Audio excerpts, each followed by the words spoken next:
चुप रहना सीखिए। सही आचरण इतना जरूरी क्यों है? किस तरह का व्यवहार एक विद्यार्थी का होना चाहिए? आपकी सफलता की नींव आपकी आचरण पर ही टिकी होती है। सबसे पहला गुण जो आपको अपने अंदर धारण करना है वह है चुप रहना सीखना। जितना चुप रहोगे उतनी ऊर्जा बचेगी, उतना ही दिमाग में अन्य बातों के लिए स्थान बनेगा। चुप रहने से दिमाग की प्रक्रिया तेज हो जाती है। हर समय बोलते रहने से दिमाग की सोचने और समझने की शक्ति कम होने लगती है। अपने दोस्तों का दायरा कम करो, ज़्यादा रिश्तेदारों से मत मिलो, बहुत से सामाजिक कार्यों में सम्मिलित मत हो। इससे आपका समय भी बचेगा और ऊर्जा भी। मैं आपको एक सूत्र बताता हूँ। एक बार मैंने एक विद्यार्थी से पूछा, कितने सालों से तैयारी कर रहे हो? उसने जवाब दिया कि 5 साल से। उसने मुझसे निवेदन किया कि मैं उसे एक युक्ति बताऊं जिससे वह अपने जीवन में कुछ पा सके। मैंने पूछा कि कल तुम क्लास के पहले 1 घंटे तक फोन पर किससे बात कर रहे थे? उसने बताया कि वह अपने एक पुराने स्कूल के दोस्त से बात कर रहा था। इसी तरह वह बहुत सारे दोस्तों से बात करता है। मैंने अक्सर उसे फ़ोन पर समय बर्बाद करते हुए देखा है। मैंने उसे यह सूत्र दिया कि मिनट बचाओगे तो घंटे बचेंगे, घंटे बचाओगे तो दिन बचेंगे, दिन बचाओगे तो महीने बचेंगे और महीने बचाओगे तो साल बचेंगे। अगर साल बचाने हैं तो मिनटों की इज्जत करना सीखो। अपने समय के मूल्यों को पहचानो। जब भी आप व्यर्थ के कामों में अपना समय नष्ट करें तो यह सूत्र हमेशा याद रखें। अगर आप बहुत से लोगों से नहीं मिलोगे या बहुत ज़्यादा लोगों से बात नहीं करोगे तो इसके बहुत से फायदे हैं। आप स्वयं की बेवजह दूसरों से तुलना नहीं करोगे। प्रत्येक व्यक्ति का जीवन भिन्न है। आज के समय में हर कोई अपने दुख से कम और दूसरों के सुख से ज़्यादा दुखी है। हर व्यक्ति ईर्ष्या का शिकार है। पड़ोसी को ज़्यादा क्यों मिल गया, इसकी चिंता ज़्यादा है। अगर आप अपनी तुलना दूसरों से करते रहोगे तो मन शांत कैसे रहेगा? जब भी पढ़ने बैठोगे तब यही विचार आपको सताते रहेंगे कि वह आपसे कैसे आगे निकल गया।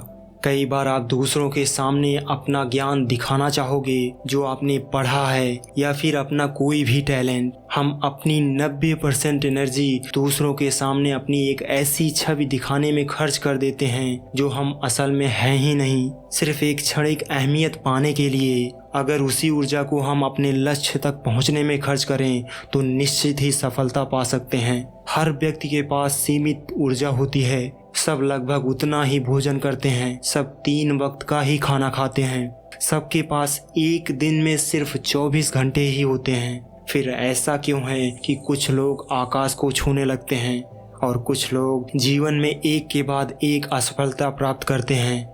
इसका कारण यह है कि हम अपनी ऊर्जा को दिशाहीन होने से खो देते हैं। व्यर्थ की बातों को सोचने में, फालतू की बातों में इतनी ऊर्जा चली जाती है कि पढ़ने के लिए बचती ही नहीं है। या तो हम अपने अतीत की विफलताओं के बारे में सोचते रहते हैं या फिर भविष्य की काल्पनिक परिस्थितियों के बारे में सोचते रहते हैं जो कभी नहीं आएगी।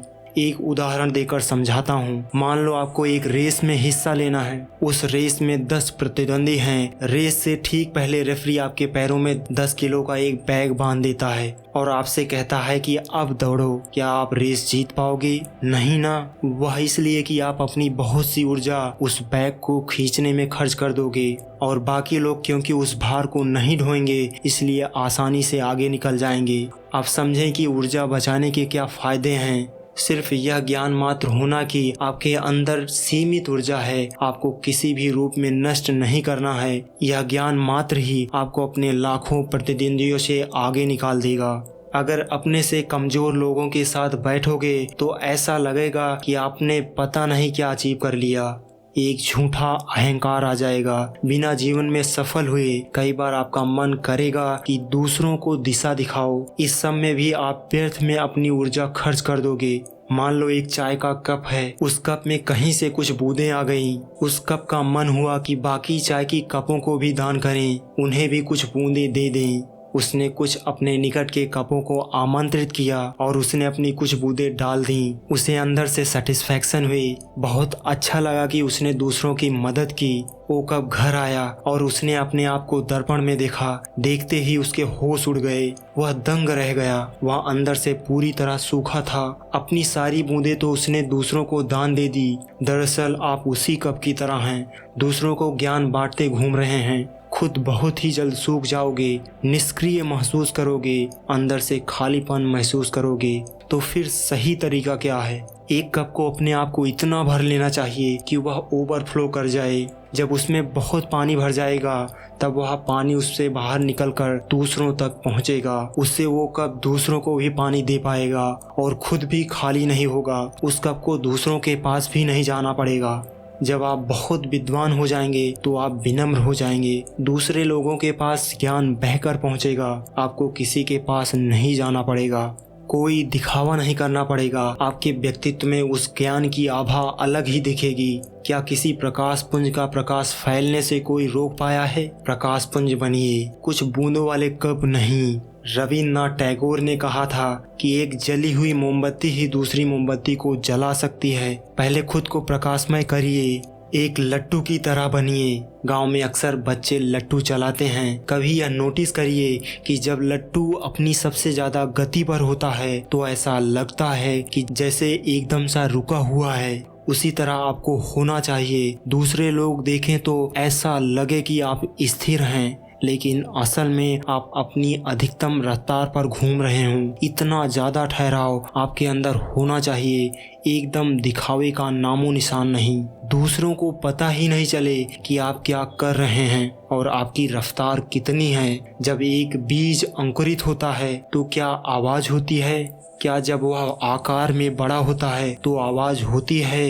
नहीं ना, सिर्फ शांति होती है। सालों बाद जब हम देखते हैं तो अचानक छोटा सा पौधा बहुत बड़ा दिखाई देता है, परंतु जब एक पेड़ गिरता है तो बहुत आवाज होती है। अत्यधिक शोर विनाश का संकेत है और शांति उत्थान का। उम्मीद है मैं जो कहना चाहता था आप तक पहुंच पाया।